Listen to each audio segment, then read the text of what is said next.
내가 20년을 바쳐서 충성을 다했는데 나한테 이거 하나도 못 해줘?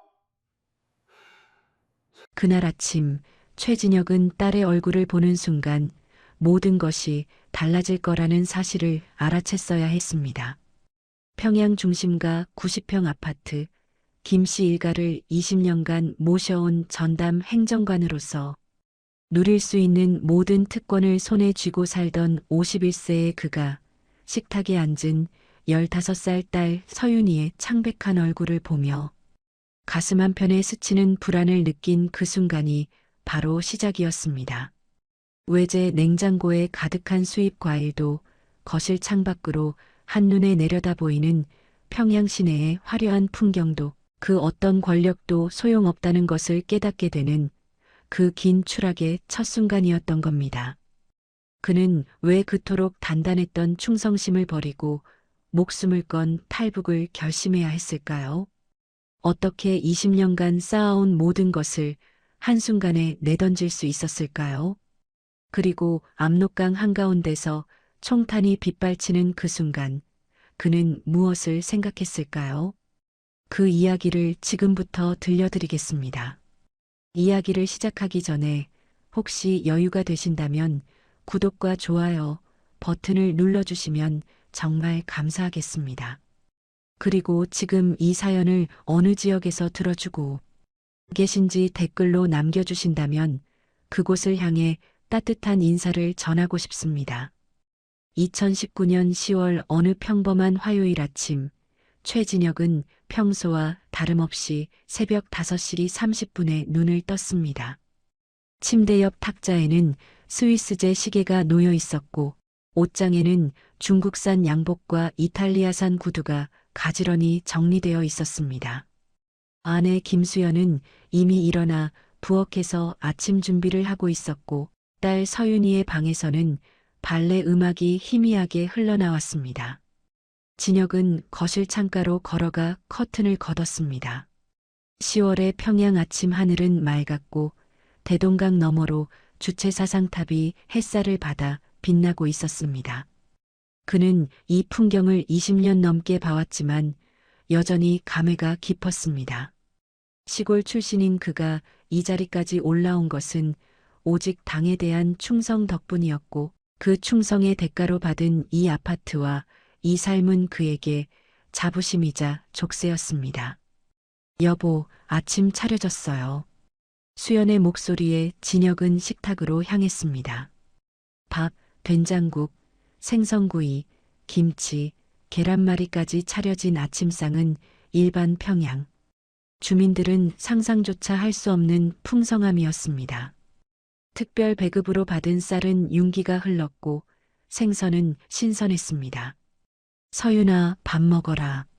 수연이 딸의 방문을 두드렸습니다. 잠시 후 서윤이가 발레 연습복을 입은 채 나왔습니다. 키 165cm, 날씬한 체구에 긴 생머리를 묶은 그 아이는 만수대 예술단 입단을 한 달 앞두고 있었습니다. 예술단에 들어간다는 것은 북에서 최고의 영예였고 진혁 부부는 딸이 그 영광을 얻게 된 것을 무척 자랑스러워했습니다. 아빠, 엄마 잘 주무셨어요? 서윤이는 식탁에 앉으며 인사를 했습니다. 그런데 진혁은 그 순간 뭔가 이상하다는 느낌을 받았습니다. 딸의 얼굴이 평소보다 유난히 창백했고 입술에 혈색이 없었습니다. 서윤아, 어디 아프니? 아니에요, 괜찮아요. 서윤이는 억지로 웃으며 밥그릇을 들었습니다. 하지만 숟가락을 든 손이 미세하게 떨리는 것을 진혁은 놓치지 않았습니다. 딸은 밥을 한 숟가락 뜨더니 천천히 입에 넣었지만 씹는 속도가 느렸고 삼키는 것조차 힘들어 보였습니다. 서윤아, 밥맛이 없니? 수연도 이상함을 느끼고 물었습니다. 아니에요, 엄마. 그냥 오늘 리허설이 있어서 긴장돼서 그래요. 괜찮아요. 서윤이는 밥을 몇 숟가락 더 먹으려 했지만 결국 숟가락을 내려놓았습니다. 평소라면 밥 한 그릇을 거뜬히 비우던 아이가 반도 먹지 못하고 수저를 놓는 모습에 진혁의 가슴 한편에 불안이 스멀스멀 기어 올랐습니다. 많이 먹어야지. 오늘 리허설 있다며? 네, 아빠. 근데 정말 배가 안 고파요. 괜찮아요. 서윤이는 일어서려다 순간 휘청거렸습니다. 수연이 재빨리 딸의 팔을 붙잡았습니다. 서윤아, 엄마 괜찮아요. 그냥 어지러워서. 딸의 얼굴은 더욱 창백해져 있었습니다. 진혁은 자리에서 일어나 딸에게 다가갔습니다. 서윤이의 이마에 손을 대보니 체온은 정상이었지만 이마에 식은 땀이 맺혀 있었습니다. 병원에 가봐야겠다. 아빠, 정말 괜찮아요. 오늘 리허설 빠지면 안 돼요. 한 달 후면 입단식인데. 그래도 몸이 이상하면 병원부터 가야지. 진혁의 목소리에는 걱정이 묻어났습니다. 하지만 서윤이는 고개를 저었습니다. 진짜 괜찮아요. 어제 연습을 좀 많이 해서 피곤한 것뿐이에요. 리허설 끝나고 일찍 들어올게요. 딸은 그렇게 말하고는 가방을 들고 현관으로 향했습니다. 수연이 불안한 표정으로 진혁을 바라봤지만 진혁도 어찌할 방법이 없었습니다. 만수대예술단 입단을 앞둔 아이에게 리허설은 그 무엇보다 중요한 일이었으니까요. 조심히 다녀와라. 힘들면 바로 연락해. 네, 아빠. 다녀올게요. 서윤이는 문을 닫고 나갔습니다. 진혁은 창가로 다가가 아래를 내려다봤습니다. 아파트 입구로 나선 딸의 뒷모습이 보였는데 걸음걸이가 평소보다 느리고 힘없어 보였습니다. 여보, 서윤이 요즘 좀 이상해요. 수연이 진혁 옆에 서서 말했습니다. 이상하다니? 일주일 전부터 밥을 잘 안 먹어요. 그리고 자꾸 피곤해하고. 혹시 연습이 너무 힘든 건 아닐까요? 진혁은 대답 대신 딸의 뒷모습을 계속 지켜봤습니다. 서윤이는 버스 정류장으로 걸어가다 잠시 멈춰서서 가로수에 손을 짚었습니다. 숨을 고르는 것처럼 보였습니다. 그리고 다시 걷기 시작했지만 발걸음은 여전히 무거워 보였습니다. 진혁의 가슴 속에서 불안이 점점 커져갔습니다. 하지만 그는 그 불안을 애써 떨쳐냈습니다. 오늘도 그에게는 당의 일정을 챙겨야 하는 중요한 하루가 기다리고 있었고 개인적인 감정에 휘둘릴 여유가 없었으니까요. 괜찮을 거요. 입단 준비로 스트레스를 받는 거겠지. 진혁은 그렇게 말하고는 양복을 챙겨 입었습니다. 하지만 넥타이를 매는 그의 손은 평소와 달리 미세하게 떨리고 있었습니다. 거울 속 자신의 얼굴을 보니 인상이 굳어 있었습니다. 그날 최진혁은 알지 못했습니다. 딸의 창백한 얼굴이 단순한 피로가 아니라는 것을, 그리고 그날 저녁 자신에게 걸려올 전화 한 통이 20년간 쌓아온 모든 것을 무너뜨릴 거라는 사실을 말입니다. 저녁 7시 15분, 진혁은 당 행정부 회의실에서 다음 주 일정을 검토하고 있었습니다. 김 씨 일가의 현지 지도 일정, 수행원 명단, 차량 배치, 숙소 점검까지 하나하나 체크하는 일은 신경을 곤두세워야 하는 작업이었고, 그는 20년간 단 한 번도 실수를 한 적이 없다는 자부심을 갖고 있었습니다. 최 행정관 동지, 함경북도 일정은 확정됐습니까? 리철민 부부장이 물었고 진혁이 서류를 넘기며 대답하려는 순간 주머니 속 휴대전화가 진동했습니다. 회의 중 전화를 받는 것은 예의가 아니었지만 화면에 뜬 이름을 보는 순간 진혁의 심장이 철렁 내려앉았습니다. 아내 수연이었고 수연은 긴급한 일이 아니면 절대 이 시간에 전화하지 않는 사람이었습니다. 죄송합니다. 부부장 동지. 급한 전화인 것 같습니다. 진혁은 일어서서 회의실 밖으로 나가 전화를 받았습니다. 수연의 목소리가 들려오는 순간 진혁은 온몸이 굳어버렸습니다. 여보, 서윤이가 쓰러졌어요. 수연의 목소리는 울음과 공포로 떨리고 있었고 배경으로 사람들의 소란스러운 목소리와 누군가 달려가는 발소리가 들렸습니다. 뭐라고? 어디서? 만수대 리허설장이에요. 갑자기 코피를 흘리고 쓰러졌다고 지도교사가 전화했어요. 나 지금 택시 타고 가는 중인데 여보 빨리 와요. 진혁은 전화를 끊기도 전에 이미 복도를 달리고 있었습니다. 회의실 문을 열고 리철민에게 고개를 숙였습니다. 부부장 동지, 죄송하지만 급히 가봐야 할 일이 생겼습니다. 딸이 쓰러졌다고 합니다. 리철민은 인상을 찌푸렸지만 손을 흔들었고 진혁은 그 순간을 놓치지 않고 회의실을 빠져나와 주차장으로 달려갔습니다. 손이 떨려 차 키를 꺼내는 것조차 힘들었고 시동을 걸고 엑셀을 밟는 순간 타이어가 끽 소리를 내며 미끄러졌습니다.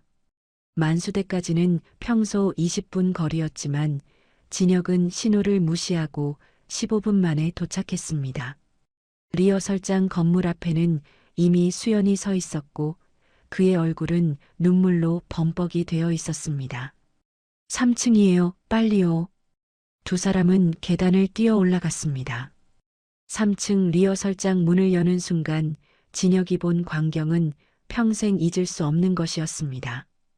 연습실 한쪽 의자에 서윤이가 축 늘어져 앉아 있었고 지도교사와 다른 단원 몇 명이 그 주위를 둘러싸고 있었습니다.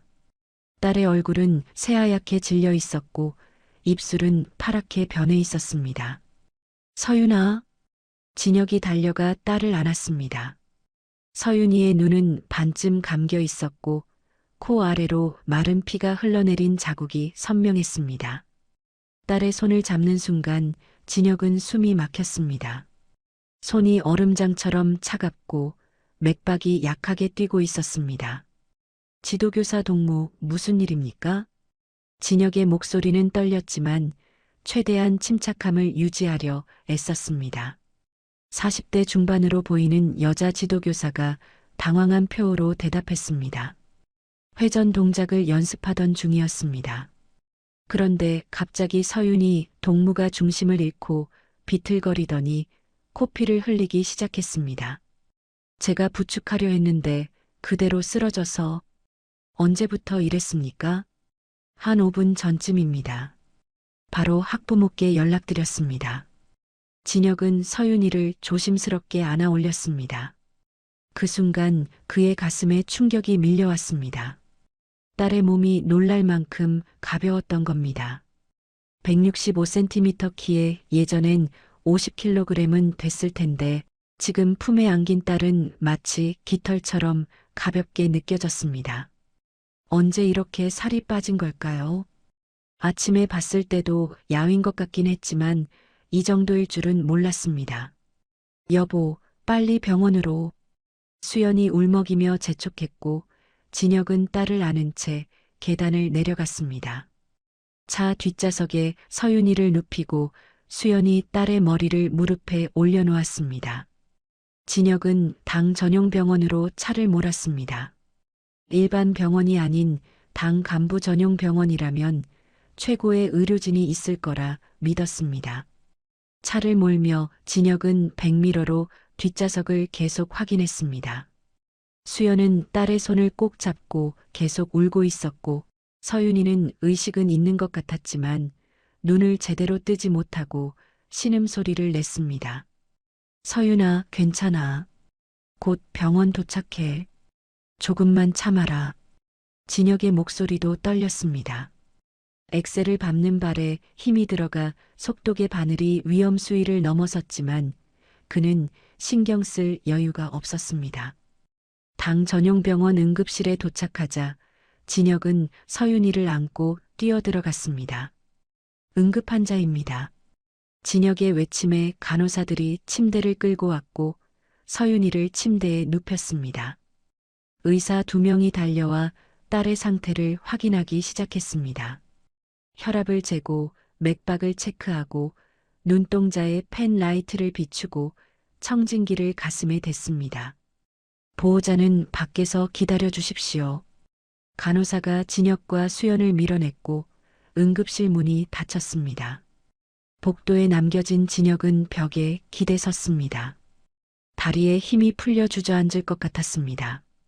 수연은 복도 의자에 앉아 얼굴을 두 손으로 감싸고 흐느꼈습니다.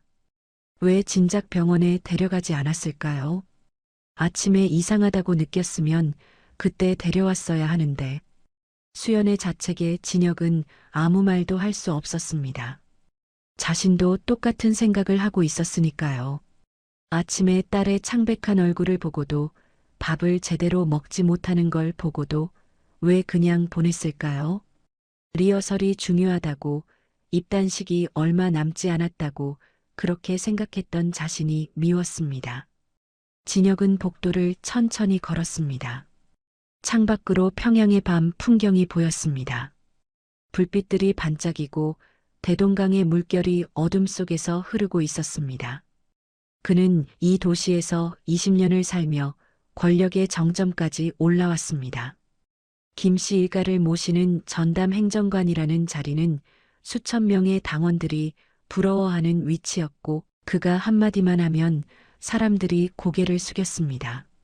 하지만 지금 이 순간, 응급실 문 앞에서 딸의 생사를 기다리는 이 순간, 그 모든 권력이 아무 의미가 없다는 걸 깨달았습니다.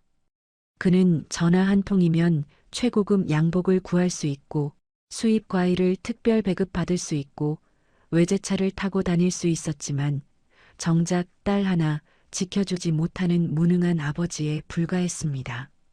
1시간이 지났습니다. 진혁은 시계를 몇 번이나 확인했는지 모릅니다. 수연은 복도 의자에 앉아 두 손을 모으고 기도하듯 중얼거리고 있었습니다. 딸이 무사하게 해달라고, 제발 아무 일 없게 해달라고. 마침내 응급실 문이 열렸습니다. 50대 중반으로 보이는 주치의 박동무가 나왔습니다. 진혁은 그에게 달려갔고 수연도 벌떡 일어섰습니다. 의사 동무, 우리 딸이 어떻습니까? 진혁의 목소리는 간절했습니다. 하지만 박동무의 표정은 심상치 않았습니다. 그는 입술을 꾹 다물고 있었고 눈빛이 흔들리고 있었습니다. 의사로서 30년을 일한 사람의 얼굴에 그런 표정이 떠오른다는 것은 좋은 소식이 아니라는 뜻이었고, 진혁은 그 순간 온몸이 얼어붙는 것을 느꼈습니다. 박동무는 한참을 입을 열지 못하고 복도를 둘러보더니 진혁과 수연을 조금 떨어진 곳으로 데려갔습니다. 사람들의 시선이 닿지 않는 복도 끝 창문 옆이었고, 그곳에서 박동무는 낮은 목소리로 천천히 입을 열었습니다. 행정관 동지, 따님의 상태가 심각합니다. 그 한마디에 수연의 몸이 휘청거렸고 진혁이 재빨리 아내의 팔을 붙잡았습니다. 박동무는 잠시 멈칫하더니 말을 이었습니다. 혈액 검사 결과가 나왔는데 백혈구 수치가 정상의 3분의 1도 안 되고 적혈구와 혈소판 수치도 심각하게 낮습니다. 재생불량성 빈혈로 추정되는데 이것은 골수가 제 기능을 하지 못해 혈액을 만들지 못하는 병입니다. 진혁은 의학 용어를 완전히 이해하지 못했지만 박동무의 표정만으로도 상황이 심각하다는 것을 알 수 있었습니다. 그럼 어떻게 해야 합니까? 치료 방법이 있지 않습니까? 일반적으로는 골수 이식이 필요합니다. 적합한 기증자를 찾아 골수를 이식하면 완치 가능성이 높습니다만, 박동무는 다시 말을 멈췄고 진혁은 그 침묵이 무엇을 의미하는지 알아차렸습니다. 하지만 우리 공화국에는 골수 이식을 할 수 있는 시설과 기술이 없습니다. 그 말이 떨어지는 순간 수연이 비명처럼 소리를 질렀습니다. 그럼 우리 서윤이는 어떻게 되는 겁니까? 박동무는 난처한 표호로 주위를 둘러보며 손짓으로 수연을 진정시키려 했습니다. 진혁도 아내의 어깨를 잡고 조용히 하라고 눈빛으로 신호를 보냈습니다. 이곳은 당 전용 병원이었고 복도 어디선가 누군가 듣고 있을지 모르는 일이었습니다. 의사 동무 계속 말씀해 주십시오. 진혁이 최대한 침착한 목소리로 말했지만 그의 손은 떨리고 있었습니다.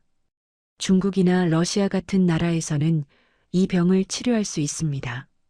특히 중국의 베이징이나 상하이 같은 큰 병원들은 골수이식 성공률이 90%가 넘습니다.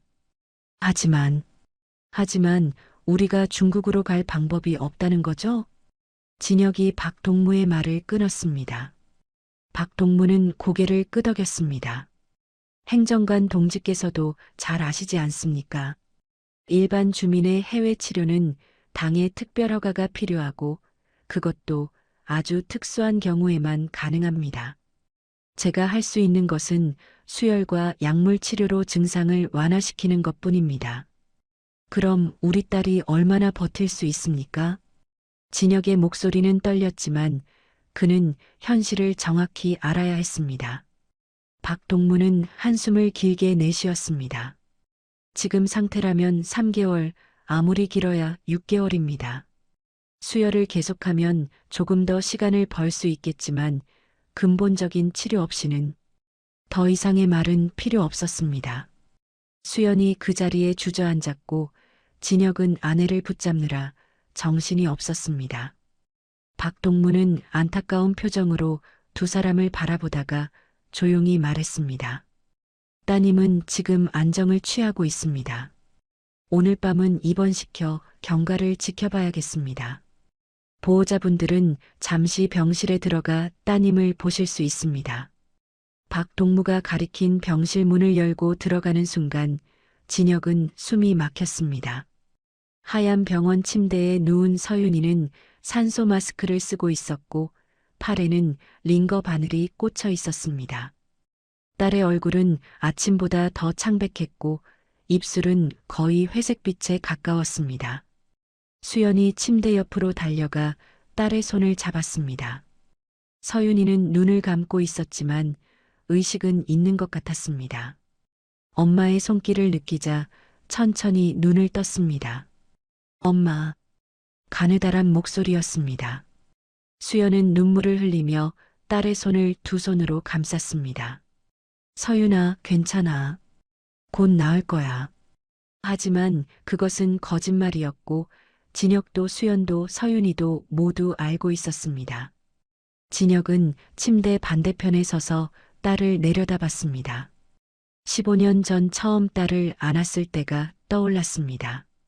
작고 따뜻했던 그 아기가 이제는 165cm까지 자랐고 발레를 배우며 꿈을 키웠고 만수대 예술단 입단을 한 달 앞두고 있었습니다.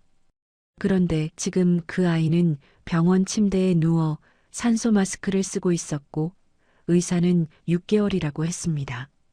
6개월 후면 이 아이는 이 세상에 없을지도 모른다는 뜻이었습니다. 아빠. 서윤이가 진혁을 불렀습니다. 진혁은 침대 곁으로 다가가 딸의 손을 잡았습니다. 손은 여전히 차갑고 맥박은 약했습니다. 아빠, 나 입단식 못 가는 거죠?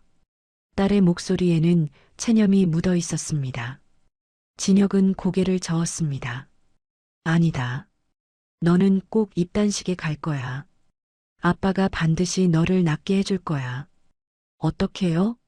박 선생님 말 다 들었어요. 북에서는 못 고친다고. 서윤이는 산소 마스크 너머로 아빠를 바라봤습니다. 그 눈빛에는 두려움과 슬픔이 가득했지만 동시에 무언가를 받아들이려는 의지도 보였습니다. 15살 아이가 자신의 죽음을 받아들이려 한다는 사실이 진혁의 가슴을 찢었습니다. 서윤아, 아빠를 믿어라. 아빠가 방법을 찾을 거야.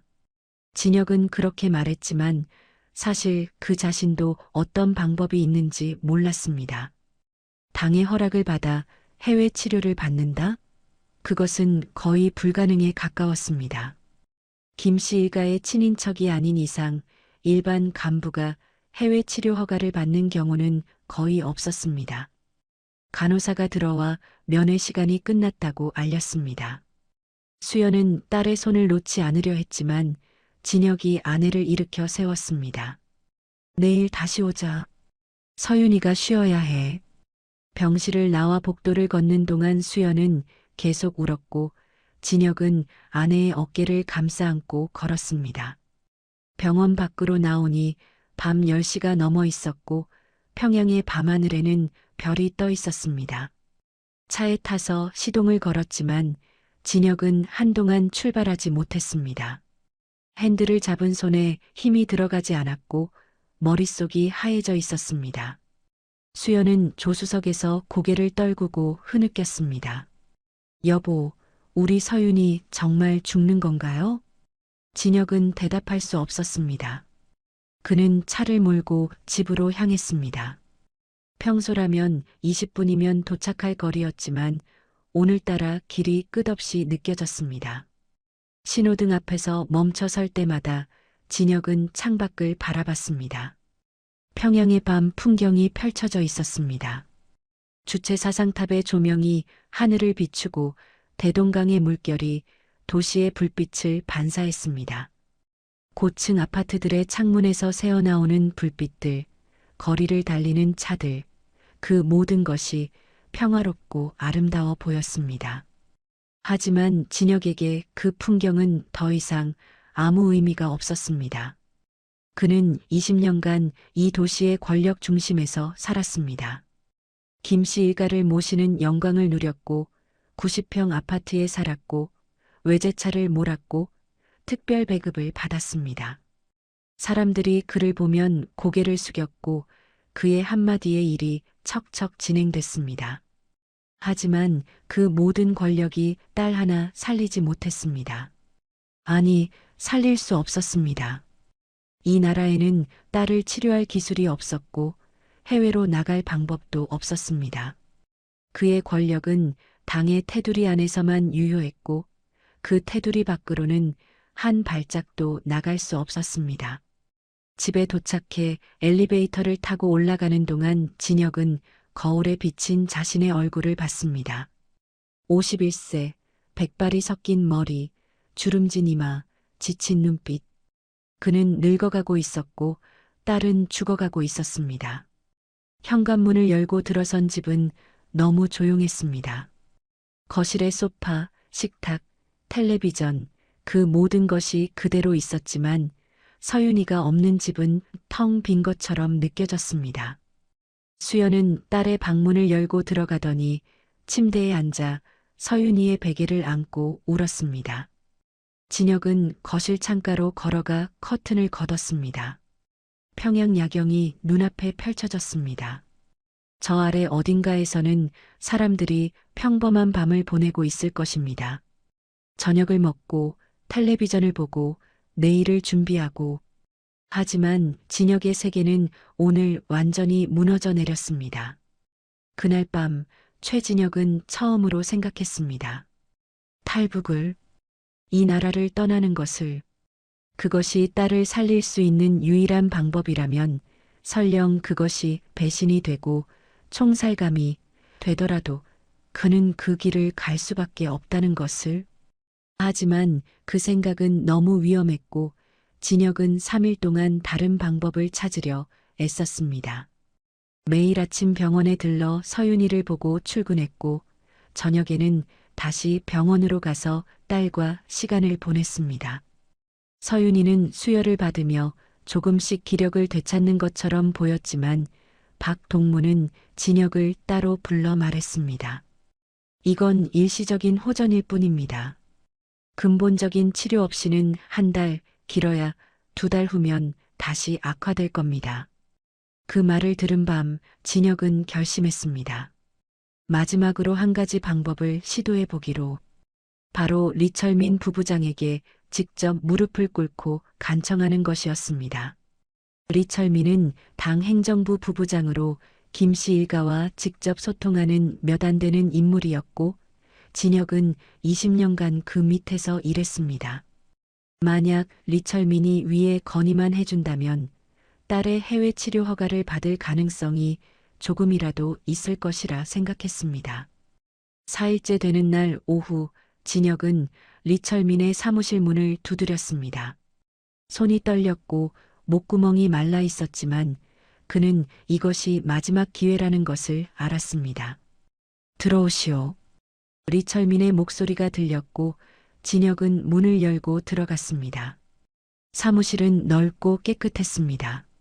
한쪽 벽에는 김일성과 김정일의 초상화가 걸려 있었고 책상 위에는 서류들이 정갈하게 정리되어 있었습니다. 리철민은 58세로 회색빛 양복을 입고 의자에 앉아 있었고 그의 눈빛은 언제나처럼 날카로웠습니다. 최동지, 무슨 일이오? 리철민은 진혁을 올려다보며 물었습니다. 진혁은 평소라면 바로 업무 보고를 시작했겠지만 오늘은 달랐습니다. 그는 한 발짝 앞으로 나아가더니 리철민 앞에서 무릎을 꿇었습니다. 리철민의 표정이 굳어졌습니다. 20년간 함께 일한 부하가 갑자기 무릎을 꿇는 것은 심상치 않은 일이었습니다. 최동지, 이게 무슨 짓이오? 부부장 동지, 제발 부탁드립니다. 진혁의 목소리는 떨렸지만 그는 고개를 숙이고 말을 이어갔습니다. 제 딸이 재생불량성 빈혈이라는 병에 걸렸습니다. 당 전용병원 밖 동무는 골수이식이 필요하다고 했지만 우리 공화국에는 그 기술이 없다고 했습니다. 중국에서는 치료가 가능하다고 합니다. 리철민은 차를 마시며 진혁을 내려다봤습니다. 그의 표정에는 아무런 감정도 드러나지 않았습니다. 그래서 부부장 동지께서 위에 건의해 주십시오. 제 딸만은 해외 치료를 받을 수 있도록 허락해달라고. 20년간 당을 위해 충성해온 이 최진혁의 딸 하나만이라도 살려주십사 하고. 진혁의 목소리는 점점 작아졌고 마지막에는 거의 애원에 가까웠습니다. 그는 고개를 들어 리철민을 바라봤습니다. 20년간 존경하고 따랐던 상사의 얼굴에서 조금이라도 동정의 빛을 찾으려 했습니다. 하지만 리철민의 표정은 차갑게 굳어 있었습니다. 그는 찻잔을 내려놓고 천천히 입을 열었습니다. 최동지, 일어나시오. 부부장 동지, 일어나라고 했소. 리철민의 목소리가 높아졌고 진혁은 천천히 일어섰습니다. 무릎이 후들거렸지만 그는 리철민 앞에 똑바로 섰습니다. 최동지, 자네는 지금 무엇을 요구하는 거요? 당의 원칙을 깨달라는 거요? 아닙니다. 단지 제 딸 하나만. 자네 딸 하나? 최동지, 우리 공화국에는 자네 딸처럼 아픈 아이들이 수천 명이요. 그들 모두에게 해외 치료를 허락해 줄 수 있겠소? 당은 개인의 정을 우선하지 않소. 그것이 우리가 지켜온 원칙이요. 리철민의 말은 정확했고 냉정했습니다. 진혁은 그 말이 틀리지 않다는 것을 알았지만 인정할 수 없었습니다. 하지만 부부장 동지, 저는 20년간 당을 위해 헌신했습니다. 김씨 일가를 모시며 단 한 번도 실수한 적이 없고 밤낮 없이 일했습니다. 그런데 이제 제 딸 하나 살리지 못한다면 그 충성이 무슨 의미가 있습니까? 진혁의 목소리에는 절박함과 함께 분노가 섞여 있었습니다. 리철민은 진혁을 똑바로 바라보며 말했습니다. 최동지, 지금 자네가 하는 말이 들리는가? 충성의 대가를 바라는 그런 충성이 진짜 충성이겠소? 당을 위해서라면 자식도 바칠 각오를 해야 하는 법이요. 그것이 진정한 혁명가의 자세요. 그 말에 진혁의 몸이 굳어졌습니다. 자식도 바치라고요? 15살 딸을 그냥 죽게 내버려 두라는 말입니까? 부부장 동지, 그럼 저는 어떻게 해야 합니까? 그냥 딸이 죽어가는 걸 지켜보기만 하란 말입니까? 당이 할 수 있는 최선을 다하고 있지 않소? 당 전용 병원에서 치료받고 있고 수혈도 받고 있고 그것만으로도 감사해야 하는 거요. 리철민은 서류를 집어들며 대화가 끝났다는 신호를 보냈습니다. 하지만 진혁은 물러서지 않았습니다. 부부장 동지, 제발 한 번만 건의해 주십시오. 딱 한 번만이라도. 그만하시오. 리철민이 책상을 탁 치며 소리쳤고 진혁은 입을 다물었습니다. 리철민은 자리에서 일어나 창가로 걸어가더니 평양 시내를 내려다보며 말했습니다. 최 동지, 솔직히 말하겠소. 요즘 자네 행동이 심상치 않소. 업무에 집중하지 못하고 회의 중에 전화를 받고 조퇴를 하고 게다가 지금은 내 앞에 무릎까지 꿇고 있소. 이런 행동이 다른 사람 눈에 어떻게 보이겠소? 진혁의 등줄기에 식은땀이 흘렀습니다. 리철민의 말투가 바뀌었습니다. 더 이상 상사가 부하에게 하는 말이 아니라 감시자가 피감시자에게 하는 말이었습니다. 최 동지, 혹시 자네 이상한 생각하는 건 아니겠지? 무슨 말씀이십니까? 딸을 살리기 위해서라면 뭐든 하겠다. 이런 생각 말이요. 설마 당을 배신할 생각까지는 하지 않겠지? 그 순간 진혁은 깨달았습니다. 리철민이 자신을 의심하고 있다는 것을, 그리고 이미 감시가 시작됐을지도 모른다는 것을. 절대 아닙니다. 부부장 동지. 저는 단지 딸이 걱정되어서. 걱정은 이해하오. 하지만 그 걱정이 동요로 변하지 않도록 조심하시오. 당은 자네를 믿고 있소. 하지만 그 믿음을 저버린다면 어떻게 되는지 자네도 잘 알 거요. 리철민의 말은 경고였습니다. 명백한 위협이었습니다. 진혁은 고개를 숙였습니다. 명심하겠습니다. 그럼 가보시오. 그리고 업무에 집중하시오. 자네 자리가 얼마나 중요한지 잊지 마시오. 진혁은 사무실을 나왔습니다. 복도를 걷는 동안 그의 다리는 떨렸고 숨이 막혔습니다. 화장실로 들어가 세면대에 찬물을 틀고 얼굴을 씻었습니다. 거울에 비친 자신의 얼굴은 창백했고 눈빛은 흔들리고 있었습니다. 20년입니다. 그는 20년간 당에 충성했습니다. 김씨 일가를 모시며 밤낮 없이 일했고 개인적인 삶을 희생했고 모든 것을 당에 바쳤습니다. 그 대가로 받은 것은 90평 아파트와 외제차와 특별 배급이었습니다. 하지만 지금 딸이 죽어가는 이 순간에 당은 말했습니다. 자식도 바칠 각오를 하라고. 개인의 정을 우선하지 말라고. 그리고 의심했습니다. 혹시 배신할 생각은 아니냐고. 진혁은 거울 속 자신을 바라봤습니다. 51년간 이 나라에서 살았고 20년간 최고의 자리에 있었지만 그 모든 세월이 지금 이 순간 무너지고 있었습니다. 충성은 무용했고 권력은 허상이었습니다. 딸 하나 살리지 못하는 이 시스템 안에서 그는 그저 톱니바퀴 하나에 불과했습니다. 그날 저녁 진혁은 병원으로 가서 서윤이를 봤습니다. 딸은 침대에 누워 책을 읽고 있었고 엄마 수연이 옆에 앉아 있었습니다. 진혁이 들어서자 서윤이가 웃으며 손을 흔들었습니다. 아빠, 오늘은 좀 괜찮아요. 수혈 받으니까 힘이 나는 것 같아요. 진혁은 억지로 웃으며 딸의 머리를 쓰다듬었습니다. 하지만 마음속으로는 결심하고 있었습니다. 리철민이 거절했다면, 당이 도와주지 않는다면 이제 남은 방법은 하나뿐이라고. 스스로 길을 찾아야 한다고. 설령 그것이 배신자가 되는 길이라 해도. 그날 밤 최진혁은 탈북을 진지하게 고민하기 시작했습니다. 집으로 돌아온 진혁은 거실 소파에 주저앉았습니다. 리철민의 사무실에서 나온 후 곧바로 병원에 들렀다가 집으로 온 길이었지만 몸이 천근처럼 무거웠고 정신은 혼미했습니다. 부엌에서 설거지를 하던 수연이 물수건을 들고 나와 진혁의 이마를 닦아주었습니다. 여보, 리 부부장님은 뭐라고 하셨어요? 수연의 목소리에는 기대가 섞여 있었습니다.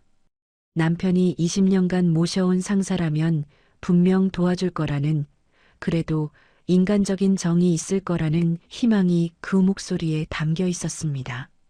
하지만 진혁은 고개를 저었습니다. 안 된다고 했소. 뭐라고요? 그럼 우리 서윤이는?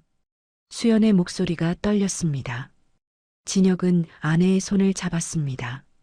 우리 부부장은 당의 원칙을 깰 수 없다고 했소. 개인의 정을 우선할 수 없다고. 그리고 진혁은 말을 멈췄습니다. 리철민이 자신을 의심하고 있다는 말을 아내에게 할 수 없었습니다. 수연은 이미 딸 걱정으로 밤마다 잠을 이루지 못하는데 남편까지 감시받고 있다는 사실을 알면 견디지 못할 것 같았습니다. 그리고 뭐예요? 아무것도 아니요. 그냥 업무에 집중하라고 했소. 수연은 남편의 얼굴을 한참 들여다보다가 주저앉았습니다. 바닥에 털썩 앉은 그는 두 손으로 얼굴을 감싸고 흐느끼기 시작했습니다. 그럼 우리가 할 수 있는 게 정말 아무것도 없는 건가요? 그냥 서윤이가 죽어가는 걸 지켜만 보라는 거예요? 진혁은 아내를 일으켜 세우고 품에 안았습니다. 수연은 남편의 가슴에 얼굴을 묻고 목 놓아 울었습니다. 진혁도 울고 싶었지만 참았습니다. 그는 남편이자 아버지였고 이 집안의 기둥이었고 무너지면 안 되는 사람이었습니다. 그때 서윤이의 방문이 열렸습니다. 딸이 문틈으로 얼굴을 내밀고 거실을 바라봤습니다. 진혁과 수연은 재빨리 눈물을 닦았습니다. 엄마, 아빠, 왜 그래요? 서윤이는 파자마를 입고 방에서 나왔습니다. 병원에서 이틀 전 퇴원했지만 박 동무는 일주일에 2번씩 수혈을 받으러 와야 한다고 했습니다. 딸의 얼굴은 여전히 창백했고 걸음걸이는 느렸지만 그래도 집에 있으니 조금은 나아 보였습니다. 아무것도 아니야, 서윤아. 엄마가 그냥 피곤해서 그래. 수연이 억지로 웃으며 말했지만 목소리는 떨렸습니다. 서윤이는 부모의 얼굴을 번갈아 보더니 천천히 거실로 걸어와 소파에 앉았습니다. 아빠, 엄마, 나 때문에 그러는 거 알아요. 딸의 목소리는 평온했습니다. 너무 평온해서 오히려 무섭게 느껴질 정도였습니다. 진혁은 딸 옆에 앉았습니다. 무슨 소리냐, 서윤아. 병원에서 박 선생님이 엄마한테 하는 말 다 들었어요. 6개월이라고 했죠? 길어야 6개월. 수연이 입을 막고 흐느꼈습니다. 서윤이는 엄마를 바라보며 조용히 웃었습니다. 엄마, 울지 마요. 나 괜찮아요. 서윤아, 진짜 괜찮아요. 어차피 살면 다 죽잖아요. 나는 그냥 조금 일찍 가는 거예요. 15살 아이의 입에서 나온 말이라고는 믿기지 않았습니다. 진혁은 딸의 어깨를 잡았습니다. 서윤아, 그런 말 하지 마라. 아빠가 반드시 너를 살릴 거야. 어떻게요? 우리 부부장님도 안 된다고 했잖아요. 아빠 목소리 다 들렸어요. 방문 틈으로 서윤이는 아빠의 손을 잡았습니다. 딸의 손은 얼음장처럼 차갑고 가늘었습니다. 언제 이렇게 말랐는지 뼈가 만져질 정도였습니다. 아빠, 나 괜찮다니까요. 병원에서 약 받아왔어요. 박 선생님이 통증 없을 거라고 했어요. 그냥 조금씩 약해지다가 자는 것처럼 갈 거래요. 서윤아, 제발 그런 말 하지 마. 진혁의 목소리가 떨렸습니다. 딸은 아빠 무릎에 머리를 기댔습니다. 아빠는 나 때문에 걱정 너무 많이 해요. 엄마도 매일 울고 나는 아프지 않아요. 정말로. 그냥 좀 피곤하고 어지러울 뿐이에요. 아빠, 엄마, 나 때문에 너무 슬퍼하지 마요. 그 순간 진혁의 가슴이 찢어지는 것 같았습니다. 15살 딸이 죽음을 받아들이고 부모를 위로하고 있었습니다. 이 아이는 자신이 살고 싶다는 말조차 하지 않고 부모의 마음을 걱정하고 있었습니다. 이것이 정상입니까? 아이가 죽음을 담담하게 받아들여야 하는 세상이 정상입니까? 서윤이는 아빠의 품에서 천천히 일어났습니다. 나 이제 자야겠어요. 내일 또 수혈 받으러 가야 하니까.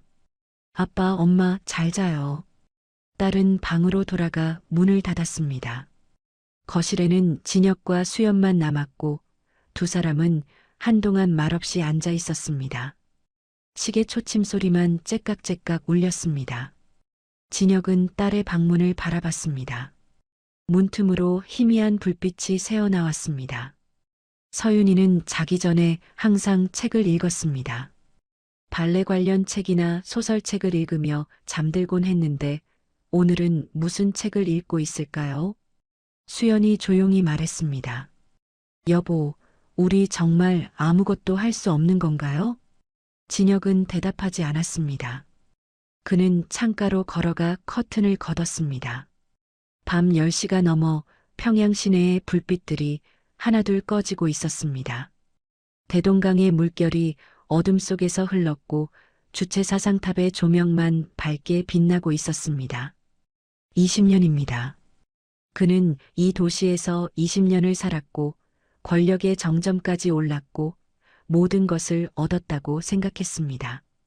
하지만 지금 이 순간 그가 가진 모든 것이 무의미했습니다. 90평 아파트도 외제차도 특별 배급도 그 어떤 것도 딸을 살릴 수 없었습니다.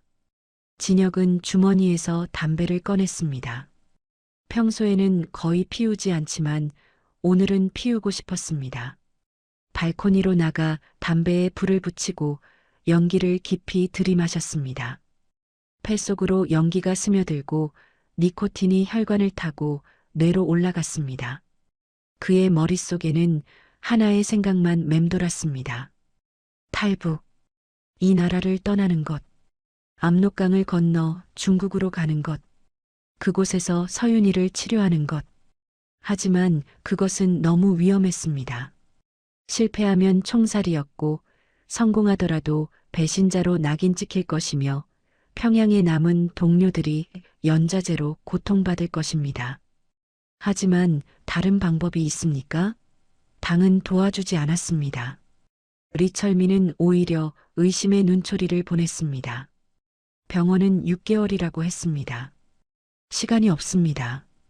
진혁은 담배를 반쯤 피우고 끄려다 말고 그대로 계속 피웠습니다. 두 개비째를 피우는 동안 그는 계속 생각했습니다. 탈북 루트는 어떻게 찾을 것인가? 중국 브로커는 어떻게 접촉할 것인가? 가족셋을 무사히 국경까지 데려갈 방법은 무엇인가? 감시는 어떻게 피할 것인가? 발코니 문이 열리고 수연이 나왔습니다. 그는 남편 옆에 서서 평양 야경을 바라봤습니다. 여보, 당신 무슨 생각하고 있어요? 진혁은 담배를 끄고 아내를 바라봤습니다. 당신은 서윤이를 위해서라면 무엇이든 할 수 있소? 수연은 남편의 눈을 들여다봤습니다. 진혁의 눈빛이 평소와 달랐습니다. 결연하고 무섭기까지 한 눈빛이었습니다. 무슨 말이에요? 만약 서윤이를 살릴 방법이 있는데 그것이 위험하다면 그래도 할 수 있겠소? 수연은 잠시 침묵하다가 고개를 끄덕였습니다. 할 수 있어요. 위험해도 무서워도 우리 딸을 살릴 수 있다면. 진혁은 아내의 손을 꼭 잡았습니다. 그럼 나를 믿으시오. 내가 방법을 찾겠소. 어떤 방법이든. 수연은 남편이 무슨 생각을 하는지 정확히 몰랐지만 그의 눈빛에서 결심을 읽었습니다. 그는 고개를 끄덕이고 남편의 손을 두 손으로 감쌌습니다. 그날 밤 진혁은 잠들지 못했습니다. 침대에 누워 천장을 바라보며 계획을 세웠습니다. 우선 중국 접촉책을 찾아야 했습니다. 예전에 무역 업무로 신의주에 출장 갔을 때 만났던 중국인 장 사장이 떠올랐습니다. 그는 압록강 건너 단둥에서 무역회사를 운영했고 북한 간부들과 자주 거래했습니다. 그에게 연락하면 탈북 브로커를 소개받을 수 있을지도 모릅니다. 새벽 4시 진혁은 일어나 책상에 앉았습니다. 노트를 꺼내 펜을 들었습니다. 그리고 조심스럽게 계획을 적기 시작했습니다. 신의주 출장 명목 만들기, 장 사장 접촉 방법, 가족 동행 구실, 국경 통과, 시간대, 필요한 물품 목록 하나하나 적어 내려가며 진혁은 자신이 정말로 이 일을 하려 한다는 것을 깨달았습니다. 20년간 쌓아온 모든 것을 버리고 배신자가 되고 총살의 위험을 무릅쓰고 그는 딸을 살리기 위해 이 나라를 떠나기로 결심했습니다. 아버지로서 할 수 있는 마지막 선택이었습니다. 결심한 다음 날부터 진혁은 조심스럽게 움직였습니다. 우선 신의주 출장 명분을 만들어야 했고 그것은 생각보다 어렵지 않았습니다. 김씨 일가의 현지지도 일정 중 하나가 신의주 방직 공장 방문이었고 진혁은 사전 점검 명목으로 출장을 신청했습니다. 리철민은 서류를 훑어보고는 도장을 찍었습니다. 이틀 안에 돌아오시오. 예, 부부장 동지. 진혁은 서류를 받아들고 사무실을 나왔습니다. 손이 떨렸지만 표정은 평온하게 유지했습니다. 복도를 걷는 동안 뒤에서 누가 지켜보는 것 같은 느낌이 들었지만 돌아보지 않았습니다. 감시받고 있을 가능성이 높았고 조금이라도 수상한 행동을 보이면 안 됐습니다. 일주일 후 진혁은 평양역에서 신의주행 기차에 올랐습니다. 11월 초 날씨는 쌀쌀했고 하늘은 잔뜩 흐려 있었습니다. 기차 안에서 진혁은 창밖을 바라봤습니다. 평양을 벗어나자 들판이 펼쳐졌고 농민들이 추수를 끝낸 밭에서 일하는 모습이 보였습니다. 평범한 풍경이었지만 진혁의 눈에는 모든 것이 낯설게 느껴졌습니다. 4시간 후 기차가 신의주역에 도착했습니다. 진혁은 가방을 들고 내렸습니다. 역 광장에는 김일성과 김정일의 대형 초상화가 걸려 있었고 사람들이 분주하게 오갔습니다. 진혁은 택시를 잡아타고 방직 공장으로 향했습니다. 우선 공식 업무부터 처리해야 했습니다. 의심받지 않으려면 모든 것이 정상적으로 보여야 했으니까요. 공장 시찰은 2시간이 걸렸습니다. 공장장과 부공장장이 안내했고 진혁은 생산 설비와 노동자 숙소, 식당 등을 꼼꼼히 점검했습니다. 메모를 하고 사진을 찍고 보고서를 작성했습니다. 완벽한 행정관의 모습이었습니다. 저녁 6시 공장 시찰을 마친 진혁은 공장장에게 말했습니다. 오늘은 여기서 묵겠습니다. 내일 오전에 추가 점검하고 평양으로 돌아가겠소. 예, 행정관 동지. 숙소를 준비하겠습니다. 하지만 진혁에게는 다른 계획이 있었습니다. 공장 숙소에 짐을 풀고 저녁을 먹은 후 그는 조용히 밖으로 나왔습니다.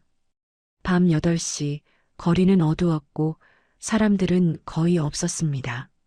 진혁은 미리 알아둔 주소를 따라 압록강 쪽으로 걸었습니다. 30분쯤 걸었을 때 강변이 보였습니다. 압록강이었습니다. 강 건너편으로 중국 단둥의 불빛들이 반짝였습니다. 북한 쪽은 어두웠지만 중국 쪽은 밝았습니다. 그 대조가 너무 선명해서 진혁은 잠시 멈춰서서 바라봤습니다. 저 강만 건너면 딸을 살릴 수 있다는 생각에 가슴이 두근거렸습니다. 하지만 지금은 그럴 때가 아니었습니다. 진혁은 강변을 따라 걸어 작은 식당 하나를 찾았습니다. 압록강 식당이라는 낡은 간판이 걸려 있었고 안에서는 희미한 불빛이 새어나왔습니다. 진혁은 문을 열고 들어갔습니다. 식당 안에는 테이블 5개가 있었고 손님은 2명뿐이었습니다. 주인으로 보이는 50대 여자가 카운터 뒤에 앉아 있다가 진혁을 보고 일어났습니다. 어서 오십시오. 중국인 장 사장이 여기 온다고 들었소. 진혁이 낮은 목소리로 말했습니다. 주인 여자의 표정이 순간 굳어졌습니다. 장 사장님이요? 누구신지 최진혁이라고 전해주시오. 평양에서 왔고 3년 전 무역건으로 장 사장과 일한 적이 있소. 여자는 진혁을 위아래로 훑어보더니 고개를 끄덕였습니다. 안쪽 방으로 가세요. 제가 연락해 보겠습니다. 진혁은 여자가 가리킨 작은 방으로 들어갔습니다. 방에는 낡은 테이블과 의자 2개가 있었고 창문은 커튼으로 가려져 있었습니다. 진혁은 의자에 앉아 기다렸습니다. 시간이 얼마나 지났을까요? 30분쯤 지났을 때 방문이 열렸습니다. 장 사장이었습니다. 55세쯤 되어 보이는 중국인으로 회색 양복을 입고 있었고 얼굴에는 주름이 깊게 패여 있었습니다. 그는 진혁을 보고 눈을 크게 떴습니다. 최 선생? 정말 최 선생이십니까? 오랜만이요, 장 사장. 두 사람은 악수를 나눴습니다. 장 사장은 의자에 앉으며 담배를 꺼냈습니다. 여기서 최 선생을 보게 될 줄은 몰랐습니다. 평양에서 잘 지내시는 줄 알았는데 무슨 일로 신의주까지 오셨습니까? 진혁은 잠시 망설였습니다. 이 남자를 믿어도 될까요? 하지만 다른 선택지가 없었습니다. 그는 천천히 입을 열었습니다. 어려운 부탁이 있어, 장 사장. 말씀하십시오. 제 가족을 국경 너머로 보내고 싶소.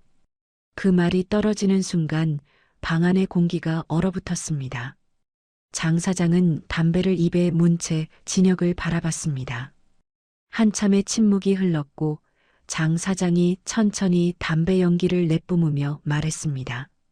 최 선생, 농담이시겠죠? 진심이요. 최 선생은 평양의 행정관 아닙니까?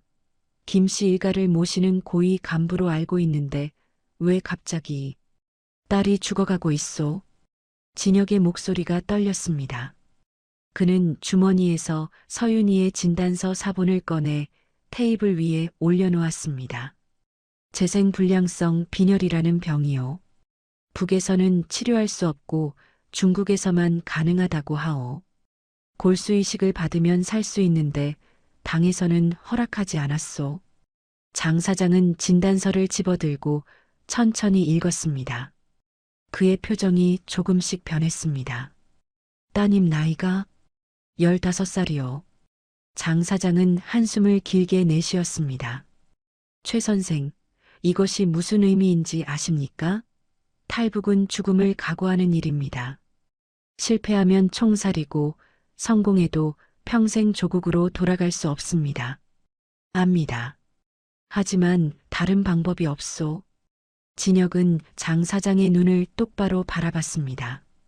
장 사장도 자식이 있지 않소? 만약 당신 아이가 죽어간다면 어떻게 하겠소? 장 사장은 담배를 끄고 새 담배에 불을 붙였습니다. 그는 한참 생각하더니 고개를 끄덕였습니다. 브로커를 소개해드리죠.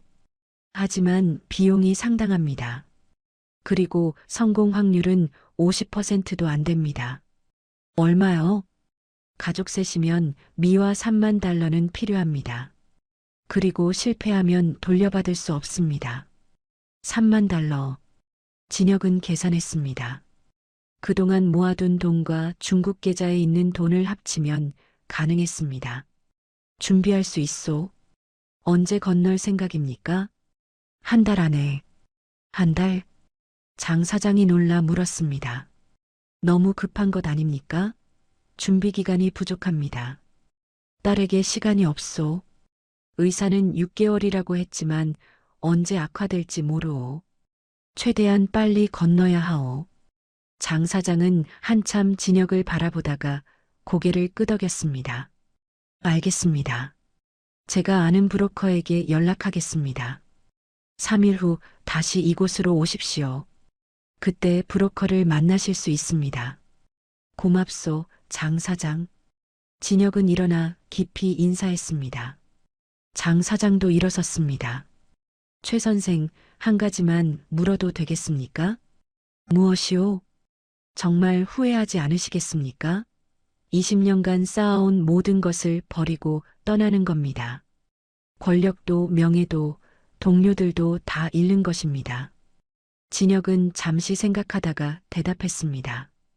후회할지도 모르오. 하지만 딸을 잃는 것보다 더한 후회는 없을 거요. 장 사장은 고개를 끄덕이고 진혁의 어깨를 두드렸습니다. 행운을 빕니다. 최 선생. 진혁은 식당을 나와 어두운 거리를 걸었습니다. 압록 강변을 지나 숙소로 돌아가는 길, 그는 강 건너편 중국의 불빛들을 다시 한번 바라봤습니다. 저 강만 건너면 새로운 삶이 시작될 것입니다. 자유와 희망이 있는 곳. 하지만 동시에 배신자라는 낙인과 평생 지고 갈 죄책감도 함께 시작될 것입니다. 숙소로 돌아온 진혁은 침대에 누워 천장을 바라봤습니다. 3일 후 브로커를 만나고 한 달 안에 가족을 데리고 이곳으로 와야 합니다. 그리고 어둠 속에서 압록강을 건너야 합니다. 실패하면 총살, 성공하면 망명자. 하지만 그는 이미 결심했습니다. 딸을 살리기 위해서라면 무엇이든 할 것이라고. 설령 그것이 조국을 배신하는 일이라 해도. 진혁은 눈을 감았습니다. 서윤이의 얼굴이 떠올랐습니다. 창백하지만 웃고 있는 딸의 모습. 그 웃음을 지키기 위해 그는 목숨을 걸기로 했습니다. 도박이 시작된 것입니다. 되돌릴 수 없는 도박이. 3일 후 진혁은 다시 신의주로 갔고 압록강 식당에서 브로커를 만났습니다. 김철수라고 자신을 소개한 40대 남자는 왜소한 체구에 날카로운 눈빛을 가지고 있었고 그의 손가락에는 담배 연기로 누렇게 변한 자국이 있었습니다. 행정관 동지라면서요? 큰 결심을 하셨군요. 김철수는 진혁을 위아래로 훑어보며 말했습니다. 진혁은 고개를 끄덕였습니다. 가족 셋을 강 건너로 보낼 수 있소? 가능합니다. 하지만 정확한 계획이 필요합니다. 신의주 경비가 삼엄해서 타이밍을 잘못 잡으면 총에 맞습니다. 김철수는 테이블 위에 손으로 그린 지도를 펼쳤습니다. 압록강의 지형과 경비 초소 위치, 순찰 경로가 표시되어 있었습니다. 새벽 2시가 가장 안전합니다.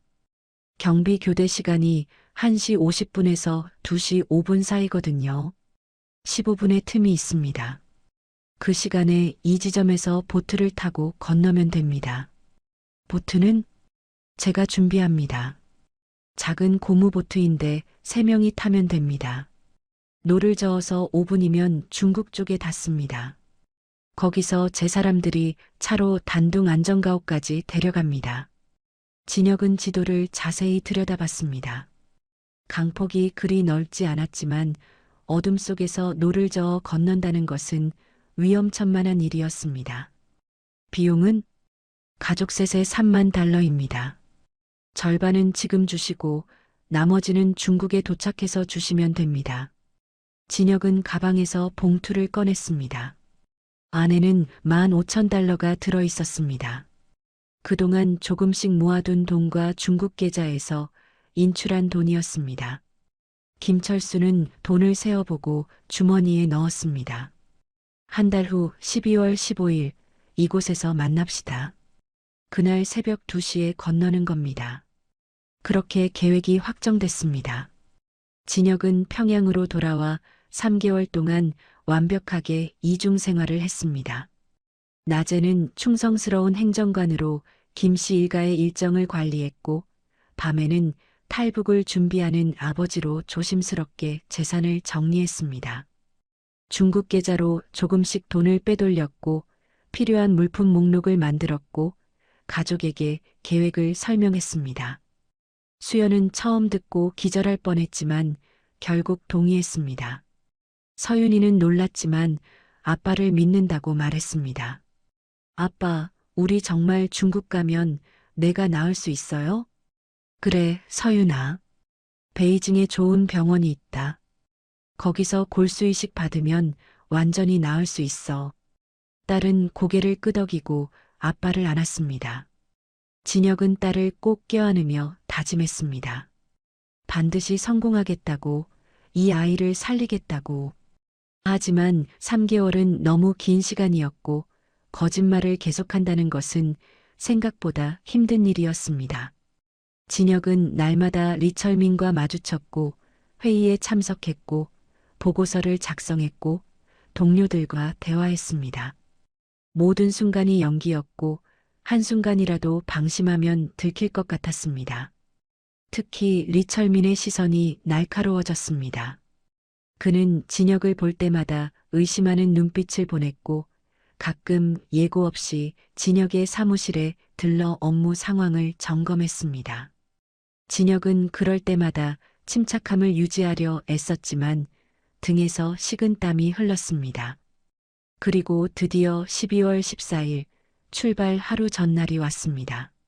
진혁은 다시 한번 신의주 출장을 신청했고 이번에는 가족 동반을 요청했습니다. 딸이 많이 아픕니다. 마지막으로 여행이라도 시켜주고 싶습니다. 리철민은 서류를 받아들고 한참 들여다봤습니다. 그의 손가락이 서류 위를 천천히 훑쳤고 진혁은 그 손가락의 움직임을 지켜보며 숨을 참았습니다. 최 동지, 예, 부부장 동지, 사무실로 오시오. 리철민의 목소리는 평소보다 낮았고 차갑게 느껴졌습니다. 진혁은 리철민을 따라 사무실로 들어갔습니다. 문이 닫히는 소리가 유난히 크게 들렸고 진혁의 심장은 미친 듯이 뛰기 시작했습니다. 앉으시오. 리철민이 가리킨 의자에 앉았지만 진혁의 몸은 경직되어 있었습니다. 리철민은 책상 앞에 서서 진혁을 내려다봤습니다. 최 동지, 내일 신의주 간다고? 예. 왜 가족을 데려가려 하나? 그 질문에 진혁의 등에서 식은땀이 흘렀습니다. 들켰나? 아니면 의심하는 것뿐인가? 진혁은 최대한 평온한 목소리로 대답했습니다. 딸이 오래 못 삽니다. 박동무가 길어야 몇 달이라고 했습니다. 마지막으로 압록강이라도 보여주고 싶습니다. 리철민은 창가로 걸어가 평양 시내를 내려다봤습니다. 한참의 침묵이 흘렀고 그 침묵이 진혁에게는 영원처럼 느껴졌습니다. 최 동지, 솔직히 말하겠네. 요즘 자네 행동이 수상하다는 보고가 있었네. 진혁의 심장이 멎는 것 같았습니다. 무슨 말씀이십니까? 자네가 중국 계좌로 돈을 빼돌리고 있다는 정보가 있네. 또 신의주에서 수상한 사람들과 만났다는 제보도 들어왔고 진혁은 온몸이 얼어붙었습니다. 감시당하고 있었던 겁니다. 그동안의 모든 움직임이 보고됐을지도 모릅니다. 부부장 동지, 그것은 오해입니다. 오해? 리철민이 돌아서서 진혁을 똑바로 바라봤습니다. 그럼 설명해 보시오. 왜 중국 계좌로 돈을 옮기고 왜 신의주에서 브로커 같은 자들과 만났나? 진혁의 머릿속이 빠르게 돌아갔습니다. 거짓말을 만들어야 했습니다. 그것도 설득력 있는 거짓말을. 부부장 동지, 중국 계좌는 딸의 치료비를 위한 겁니다. 혹시라도 당에서 허락이 떨어지면 바로 사용하려고 준비해 둔 것입니다. 그럼 브로커는? 브로커가 아닙니다. 중국에서 의료 정보를 구하는 사람입니다. 골수 이식이 가능한 병원을 알아보려고 만난 겁니다. 리철민은 진혁을 한참 바라보다가 책상으로 돌아와 앉았습니다. 최 동지, 자네를 20년간 봐왔네. 자네는 충성스럽고 유능한 간부였지. 하지만 요즘 자네는 예전 같지 않아. 딸 때문에 판단력이 흐려진 것 같네. 부부장 동지, 혹시 자네 이상한 생각하는 건 아니겠지? 설마 탈북 같은 걸 생각하는 건 아니겠지? 그 질문이 떨어지는 순간 방 안의 공기가 얼어붙었습니다. 진혁은 리철민의 눈을 똑바로 바라보며 대답했습니다. 절대 아닙니다. 제가 20년간 당을 위해 헌신했는데 왜 배신을 하겠습니까? 단지 딸이 죽어가는 것을 보며 아버지로서 할 수 있는 것을 찾고 있을 뿐입니다. 리철민은 진혁을 오래 응시했습니다. 그의 눈빛은 날카로웠고 의심으로 가득했습니다.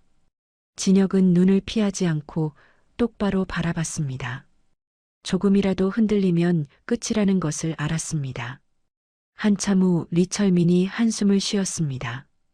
조심하게, 최 동지. 당은 자네를 지켜보고 있네. 만약 이상한 짓을 한다면 자네뿐 아니라 자네 가족도 무사하지 못할 걸세. 그것은 명백한 경고였습니다. 위협이었습니다.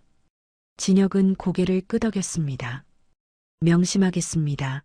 부부장 동지. 신의주 다녀와서 바로 보고하게. 그리고 이상한 행동하지 말고. 예, 부부장 동지. 진혁은 일어나 사무실을 나왔습니다. 문을 닫는 순간 무릎에 힘이 풀려 쓰러질 것 같았지만 참았습니다. 복도를 걷는 동안 등에서 땀이 줄줄 흘렀고 손이 떨렸습니다. 화장실로 들어가 문을 잠그고 세면대에 손을 짚었습니다. 거울 속 자신의 얼굴은 창백했고 눈빛은 흔들리고 있었습니다. 찬물로 얼굴을 씻었지만 떨림은 멈추지 않았습니다. 들켰을까요? 아니면 의심만 하는 걸까요?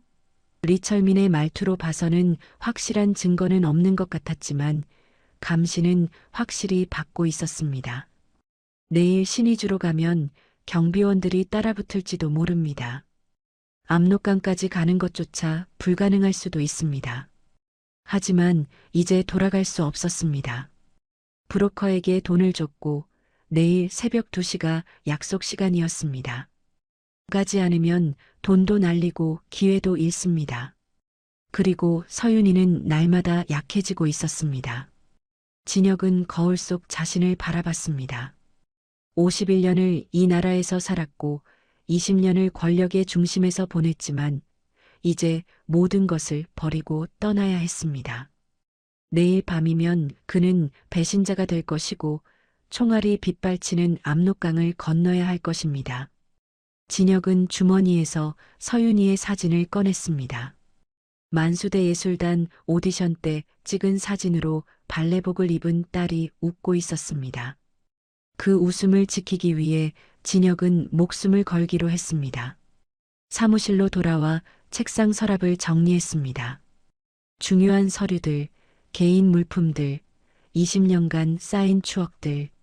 하나하나 보며 진혁은 작별 인사를 했습니다. 내일이면 이 모든 것과 영원히 이별하게 될 테니까요. 저녁 퇴근 시간, 진혁은 집으로 향했습니다. 내일 새벽이면 가족과 함께 신의주로 떠날 것입니다. 그리고 그 다음날 새벽에는 압록강을 건널 것입니다. 성공하면 자유, 실패하면 죽음. 간발의 차이였습니다. 12월 15일 새벽 5시 평양역은 한산했습니다. 진혁은 가족과 함께 신의주행 기차에 올랐습니다. 가방 하나씩만 들고 왔고 그 안에는 최소한의 옷가지와 서류, 그리고 남은 돈이 들어 있었습니다. 서윤이는 두꺼운 외투를 입고 엄마 수연의 손을 꼭 잡았습니다. 딸의 얼굴은 여전히 창백했지만 눈빛만은 살아 있었습니다. 기차가 출발했고 창밖으로 평양 시내가 멀어졌습니다. 진혁은 창밖을 바라보며 이것이 마지막이라고 생각했습니다. 20년간 살았던 이 도시, 권력의 중심이었던 이곳을 다시는 볼 수 없을 것입니다. 주체 사상탑이 점점 작아졌고 대동강이 시야에서 사라졌습니다. 여보, 괜찮아요? 수연이 낮은 목소리로 물었습니다. 진혁은 고개를 끄덕였지만 사실 괜찮지 않았습니다. 어젯밤 리철민의 경고가 귓가에 맴돌았고 혹시 이 기차에 감시자가 타고 있는 건 아닌지 계속 신경이 쓰였습니다. 4시간 후 기차가 신의주역에 도착했습니다. 진혁은 가족을 데리고 내렸고 택시를 잡아탔습니다.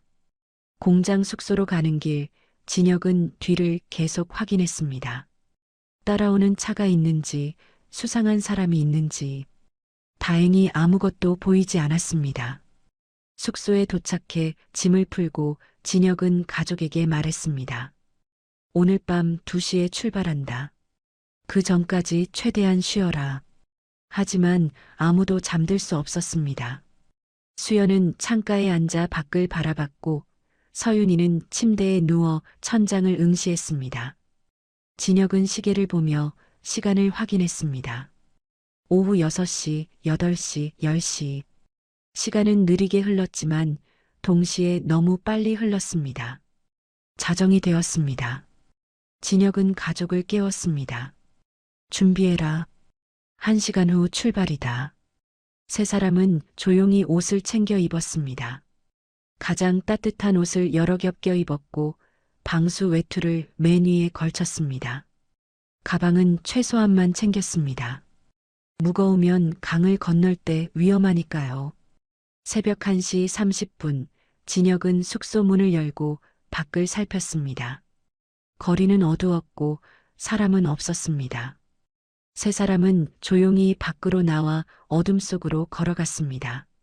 서윤이는 아빠와 엄마 사이에서 손을 잡고 걸었고 숨소리를 최대한 죽였습니다. 압록 강변까지는 20분 거리였습니다.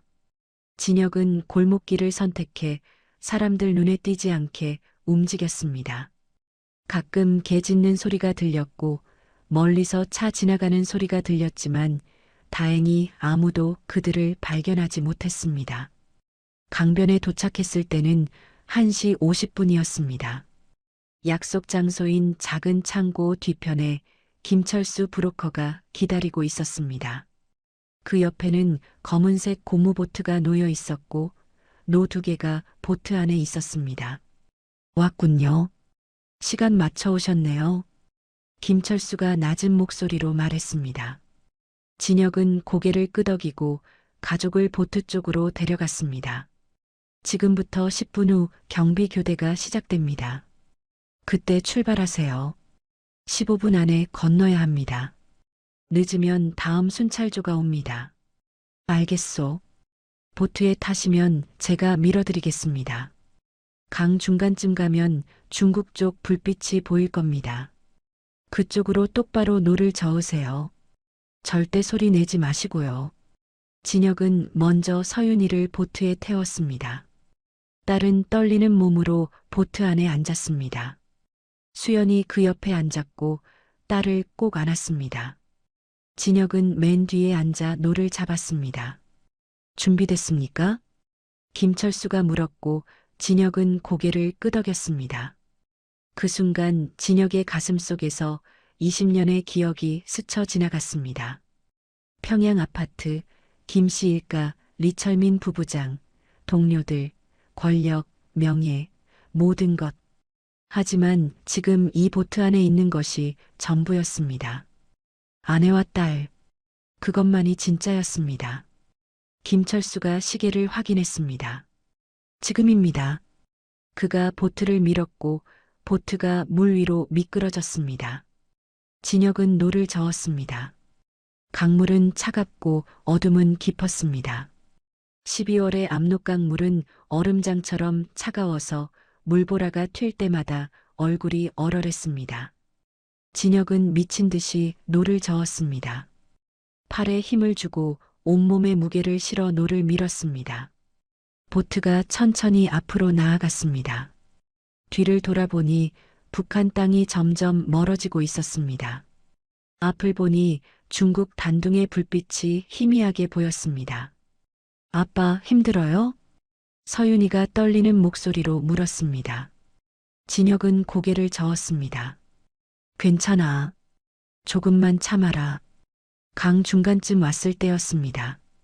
뒤편에서 갑자기 손전등 불빛이 비쳤습니다. 진혁의 심장이 멎는 것 같았습니다. 경비병이었습니다. 거기서 누구야? 고함 소리가 어둠을 찢었습니다. 진혁은 뒤를 돌아봤습니다. 강변에 2명의 경비병이 서 있었고 손전등으로 보트를 비추고 있었습니다. 빨리 노를 저어.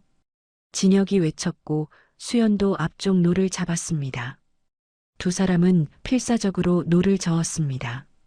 보트가 속도를 냈지만 경비병들도 강변을 따라 달리기 시작했습니다. 탕! 총성이 울렸습니다.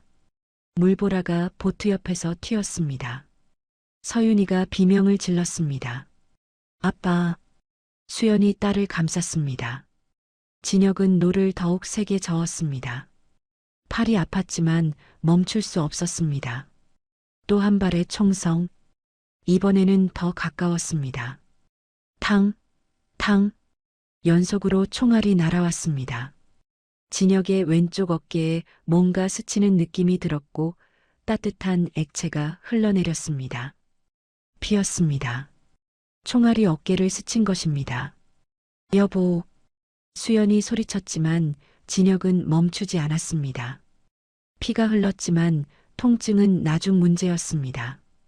지금은 살아야 했습니다. 딸을 살려야 했습니다. 중국 땅이 가까워졌습니다. 50m, 30m, 20m. 뒤에서 총성이 계속 들렸지만 이제 거리가 멀어져 명중률이 떨어졌습니다. 진혁은 마지막 힘을 다해 노를 저었습니다. 마침내 보트가 강변에 닿았습니다.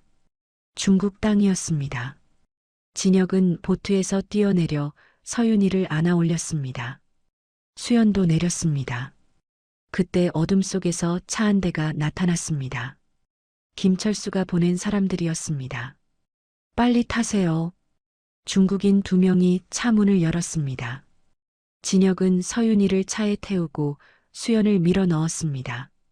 자신도 올라타려는 순간 뒤에서 마지막 총성이 들렸습니다. 탕! 총알이 차 뒤쪽 유리를 깼습니다. 유리 파편이 튀었지만 다행히 아무도 맞지 않았습니다. 진혁은 차에 올라탔고 문을 닫았습니다. 출발! 차가 요란한 소리를 내며 출발했습니다. 진혁은 뒤를 돌아봤습니다. 압록강 건너편 북한 땅에서 손전등 불빛이 흔들리고 있었습니다. 경비병들이 강변에 서서 이쪽을 바라보고 있었지만 더 이상 총을 쏠 수 없었습니다. 국경을 넘었으니까요. 차는 단둥 시내로 달렸습니다. 진혁은 어깨를 움켜쥐었습니다. 피가 계속 흘렀지만 관통상은 아닌 것 같았습니다. 수연이 스카프를 풀어 남편의 어깨를 감쌌습니다. 여보, 괜찮아요? 괜찮소. 스친 것뿐이요.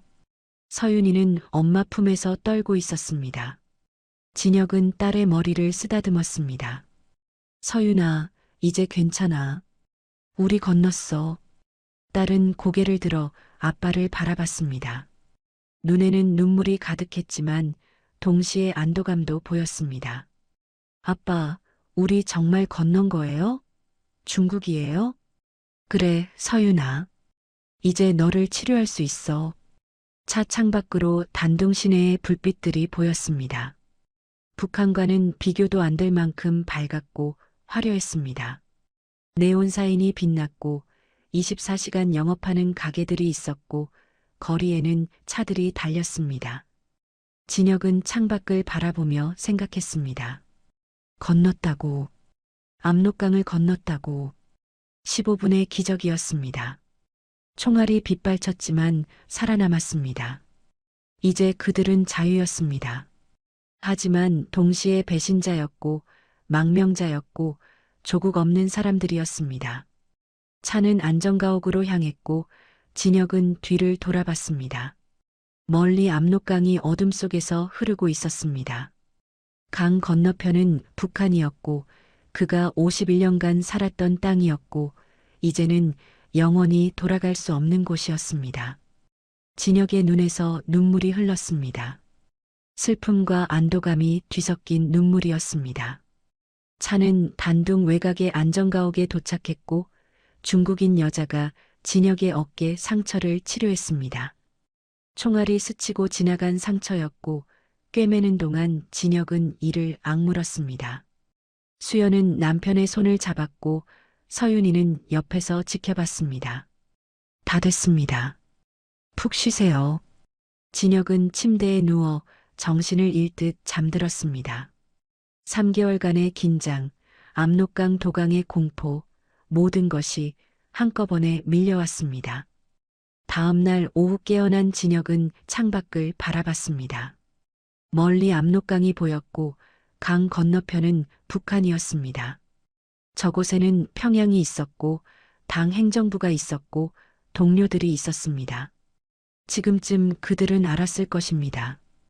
최진혁이 탈북했다는 것을, 배신자가 됐다는 것을, 조사가 시작됐을 것입니다. 진혁의 부하들, 동료들, 모든 사람이 조사를 받을 것이고 연좌제로 고통받을 것입니다. 진혁 때문에 얼마나 많은 사람이 숙청당하고 강제노동소로 보내질까요? 여보, 무슨 생각해요? 수연이 물었고 진혁은 대답했습니다. 평양에 남은 사람들 생각이요. 당신 잘못이 아니에요. 알아요. 하지만 그래도 3일 후 김철수 브로커가 나타나 서류를 건네며 말했습니다. 내일 베이징으로 가서 한국 대사관으로 가십시오. 따님 꼭 나으시길. 그날 밤 진혁은 압록강을 마지막으로 바라봤습니다. 저곳에서 51년을 살았고 20년간 권력을 누렸고 모든 것을 잃었습니다. 하지만 후회하지 않았습니다. 침대에서 자는 서윤이를 보며 진혁은 조용히 속삭였습니다. 미안합니다. 평양에 남은 모든 분들께 평생 그 죄를 지고 살겠습니다. 하지만 감사합니다. 나에게 아버지로서 선택할 기회를 주셔서. 서울 1년 후 2020년 12월 겨울 햇살이 따스한 일요일 오후였습니다. 한강공원 잔디밭에서 16살이 된 서윤이가 친구들과 웃으며 뛰어다니고 있었습니다. 검은 머리는 바람에 날렸고 얼굴에는 건강한 혈색이 돌았습니다. 아빠, 나 인라인 스케이트 탈 줄 알아. 진혁은 벤치에 앉아 그 모습을 바라보며 눈시울이 붉어졌습니다. 1년 전 서울대병원에서 골수이식을 받았고 기적적으로 수술은 성공했습니다. 6개월 회복기를 거쳐 서윤이는 완전히 건강을 되찾았습니다. 의사는 말했습니다. 완치입니다. 그날 진혁은 병원 복도에서 주저앉아 울었습니다. 탈북자 정착금으로 진혁은 작은 북한 음식 식당을 열었고 수연은 피아노 학원에서 아이들을 가르쳤습니다. 평범한 삶이었습니다. 90평 아파트도 외제차도 없었지만 행복했습니다. 하지만 밤마다 악몽이 찾아왔습니다. 리철민의 차가운 눈빛, 총살당하는 동료들, 탈북자 커뮤니티를 통해 들었습니다. 진혁과 함께 일했던 부하 3명이 강제 노동소로 보내졌고 1명은 처형됐다고. 여보, 괜찮아요? 수연이 옆에 앉아 물었습니다. 진혁은 한강 너머를 바라보며 말했습니다. 미안한 사람들이 너무 많소. 당신 잘못이 아니에요. 당신은 딸을 살리기 위해 선택했을 뿐이에요. 아빠, 엄마. 서윤이가 달려와 안겼습니다. 왜 여기 와 있어요? 아빠, 나 다음 주에 발레 학원 등록할 거예요. 진혁의 눈에 눈물이 고였습니다. 발레. 평양에서 그토록 하고 싶어 했던 발레를 다시 시작한다니. 그래, 서윤아. 마음껏 쳐라. 서윤이는 아빠의 눈가를 닦아주며 말했습니다. 아빠, 나 살려줘서 고마워요.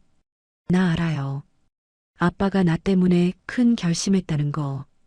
그리고 아빠가 밤마다 악몽 꾸는 것도 알아요. 서윤아. 하지만 아빠, 그건 아빠 잘못이 아니에요. 아빠는 그냥 날 사랑해서 선택한 거잖아요. 아빠가 평생 그 사람들 기억하고 미안해하면서 살면 되잖아요. 대신 나를 행복하게 해주세요. 진혁은 딸을 꼭 안았습니다. 수연도 2사람을 안았습니다.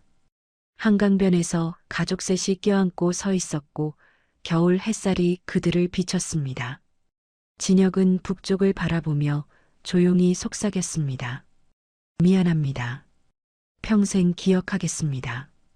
그리고 감사합니다. 최진혁은 권력을 잃었지만 딸을 얻었고 조국을 떠났지만 자유를 찾았고 평생 죄책감을 안고 살겠지만 가족의 웃음을 지킬 수 있었습니다.